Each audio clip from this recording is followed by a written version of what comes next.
آدمی کے لیے نکاح کرنا کب حرام ہوتا ہے، یہ ایک ایسی بات ہے جو اکثر چھپائی جاتی ہے، لوگ اس بارے میں بات نہیں کرتے۔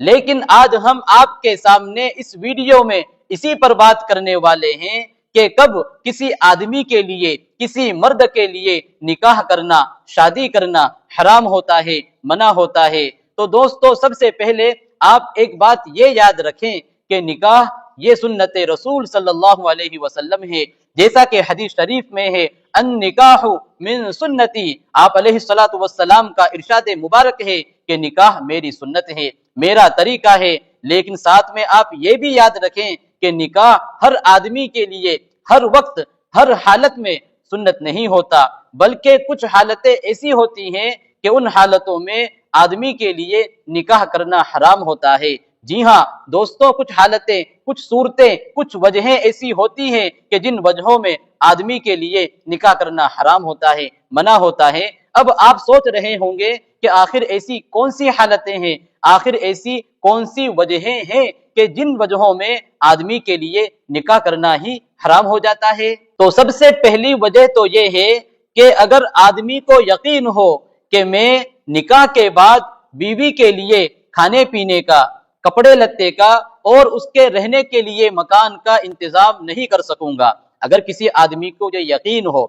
کہ میرے خود کھانے پینے کا مسئلہ ہے، میرے خود کپڑے لتے کا مسئلہ ہے اور میرے رہنے کے لیے خود مکان کا مسئلہ ہے، تو جب میں اپنی ضرورتوں کو پورا نہیں کر پا رہا ہوں تو میں ہونے والی بیوی کی ضرورتوں کو کیسا پورا کروں گا؟ اگر اسے اس بات کا یقین ہو کہ میں یہ سب انتظامات پورے نہیں کر سکوں گا، اگر کوئی شخص ایسی حالت میں ہو تو پھر اس کے لیے نکاح کرنا حرام ہے، منع ہے۔ اس کے لیے ضروری ہے کہ وہ اپنے آپ کو اس قابل کرے کہ اپنی ضرورتوں کو پورا کرنے کے ساتھ ساتھ وہ ہونے والی بیوی کی ضرورتوں کو بھی پورا کر سکے۔ اگر وہ اس حالت کو پہنچ جاتا ہے کہ اپنی ضرورتوں کو پورا کرنے کے ساتھ ساتھ بیوی کی ضرورتوں کو بھی پورا کر سکے تو پھر بہرحال اس کے لیے نکاح کرنا جائز ہوگا۔ لیکن اگر اسے یقین ہو کہ میں یہ سب انتظامات نہیں کر پاؤں گا تو پھر اس کے لیے نکاح کرنا حرام ہوگا، منع ہوگا۔ اور اسی طریقے سے دوسری وجہ یہ ہے کہ اگر کوئی آدمی ذہنی اعتبار سے غصے کا بڑا تیز ہو،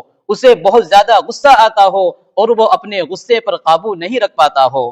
تو اگر اسے یہ یقین ہو کہ میں نکاح کے بعد، شادی کے بعد اپنی بیوی کے ساتھ مار پیٹ کروں گا، اس کے ساتھ ظلم والا معاملہ کروں گا، اس پر ظلم کروں گا، تو اگر کوئی شخص ایسا ہے، اسے اس بات کا یقین ہے کہ میں نکاح کے بعد بیوی کے ساتھ مار پیٹ کروں گا اور اس پر ظلم کروں گا، اگر اسے اس بات کا یقین ہے تو پھر ایسے آدمی کے لیے بھی نکاح کرنا حرام ہوگا، منع ہوگا۔ بہتر یہ ہے کہ پہلے وہ اپنے غصے کا علاج کرائے، اپنے ذہن اور اپنے دماغ کا علاج کرائے۔ جب وہ اپنے غصے پر قابو رکھنا سیکھ لے، کنٹرول میں اپنے دماغ کو رکھنا سیکھ لے، تو پھر وہ نکاح بہرحال اس کے لیے جائز ہوگا۔ لیکن جہاں تک غصے پر قابو نہیں ہے اور ظلم اور مار پیٹ والے معاملے پر قابو نہیں ہے تو پھر اس کے لیے نکاح کرنا حرام ہوگا، جائز نہیں ہوگا۔ اور اسی طریقے سے اگر کوئی آدمی بیوی کا حق زوجیت ادا نہ کر سکے، یعنی اس میں صحبت کی صلاحیت نہ ہو، وہ آدمی بیوی کی جسمانی ضرورت پورا کرنے کی طاقت نہ رکھتا ہو، تو پھر ایسے آدمی کے لیے بھی نکاح کرنا حرام ہوگا، منع ہوگا۔